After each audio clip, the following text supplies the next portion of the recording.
If you want to create a Zapier integration and automate repetitive work between your favorite apps, you're in the right place. In this video, I'll walk you through the full process step by step so that you can build a simple Zap, connect your apps, test it properly, and publish it with confidence. Whether you're setting this up for lead capture, notifications, spreadsheets, email automation, or just trying to save time, this beginner-friendly guide will help you get it done faster. And if this tutorial helps, make sure to hit like and subscribe for more easy software guides just like this.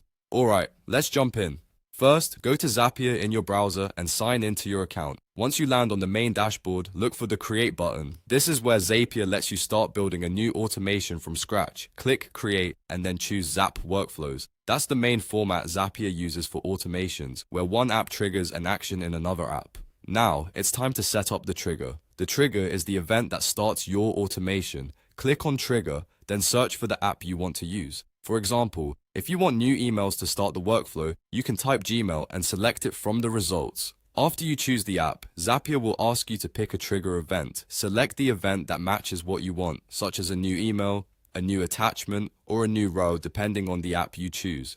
Then, log into your account when prompted. This connection step is important because Zapier needs permission to access the app and read the event data. Once your trigger is connected, move on to the action step. The action is what happens next after the trigger fires. Click on Action, then search for the second app you want to connect. For example, if you want to send the data into a spreadsheet, type Sheets and select Google Sheets. After that, click on Choose an Event and pick the action you want Zapier to perform. This could be creating a row, updating a row, sending a message, or anything else supported by the app. Then log into that account too, so Zapier can complete the connection. At this point, you have the basic structure of your integration. One app triggers the workflow and another app performs the action.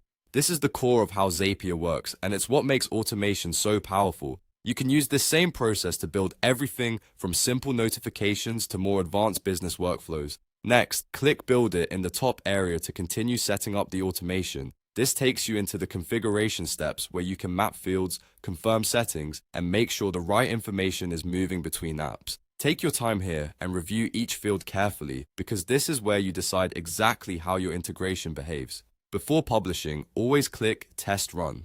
Testing is one of the most important steps because it lets you check whether the trigger and action are working correctly before the automation goes live. If something looks off, go back and adjust the app connection, event selection, or field mapping until everything looks right.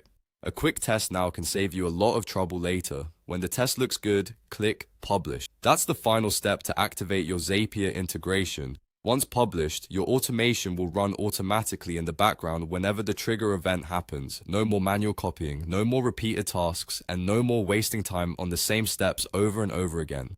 And that's how you create a Zapier integration from start to finish. You went to Zapier, created a new workflow, set a trigger, selected your apps, chose the right events, logged in, tested the automation, and published it successfully.